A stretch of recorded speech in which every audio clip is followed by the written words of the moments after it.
Hey guys, it's Jess with Scream City. Happy Friday the 13th.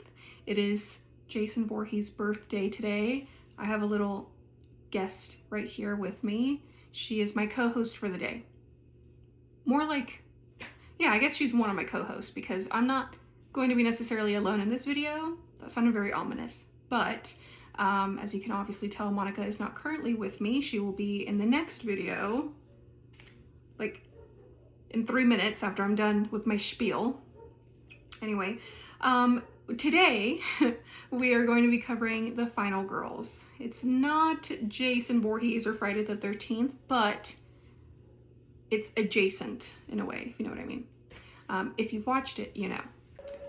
Anyway, to give a quick synopsis of the movie, Max finds herself trapped in the fictional world of Camp Bloodbath, a horror movie her late mother starred in 20 years earlier. So overall, the concept was really cool. This was not my first time watching it. I don't remember the first time watching it. Like, I always forget. But it wasn't my first time. I overall really enjoy this movie. It's entertaining. It's comedic. It can be scary. And I only say it can be scary because I find this more of a comedy over a horror, and also kind of like grief in a way, but it touches on grief in a very light way. But yeah, overall, I think it's a very entertaining movie. The kills are really cool. The actors, oh my gosh, the actors, the cast, words are hard. The cast in this movie is incredible. They're all people we've seen before, so that's really cool.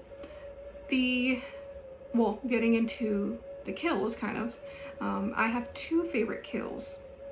Kurt, where he flies out of the car, I think it's the car, and he just like lands all twisted and like a pretzel. I thought that was more funny over scary, but he's just funny overall. His characters are amazing. And then I think the second one, if I had to choose, well, I guess I can't choose, is Tina's. It is Tina, right? Yes, Tina with the bear trap.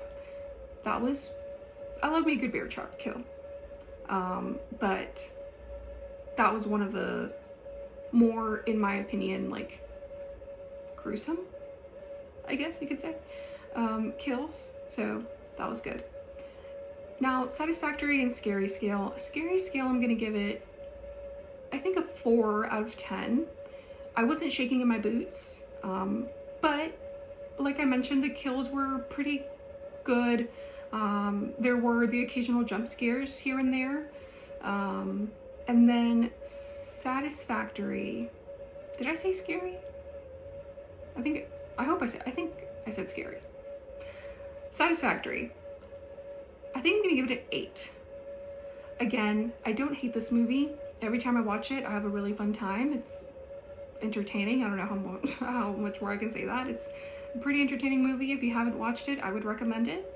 But yeah, so that was kind of my quick little review on The Final Girls from 2015.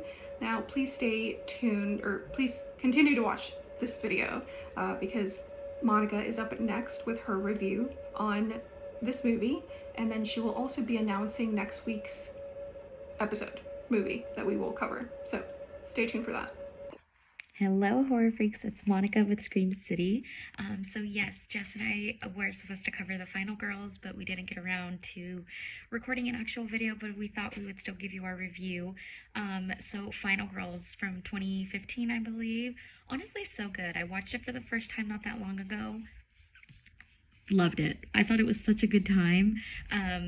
I thought it didn't take itself too seriously. I love the entire cast. The entire cast was so full of everyone who was so on their A game in 2015, which was perfect.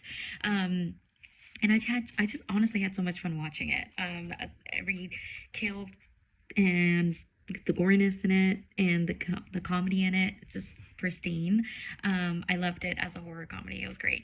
I think for my favorite kill, I'm going to have to choose. I've already forgotten names. I think it's Tina's, the one, the very sexualized girl who ends up falling into the bear trap that was supposed to be for the killer. I thought was hilarious, and I thought it was a little on brand for her character.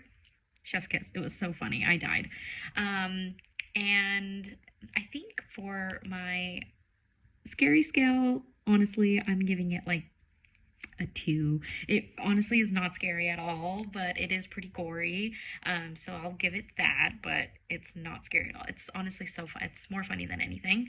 And then for my satisfactory, I loved it so much. I definitely would see myself owning it if I were to find it in physical media somewhere out there. I think I'd give it like a solid 8, 8.5. I thought it was so funny, and I loved it as a horror comedy. It's not my favorite all-time horror comedy. I definitely have some other ones that I would put above it, but I think overall it's just a good time. I think if you've never watched it and you love horror and you are a fan of horror comedy, then I would give it a chance. But if that's not really your thing, then you probably wouldn't enjoy this much. This movie just is not serious, and that's like the best thing about it. So, and then I think we are supposed to let you know what we are going to cover next, which is going to be a new 2025 movie, Bring Her Back, by from A24, and the same people who brought you Talk to Me.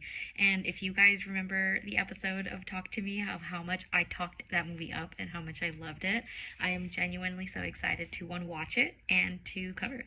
Thank you so much for watching, and we will see you guys next time. Stay safe and stay spooky.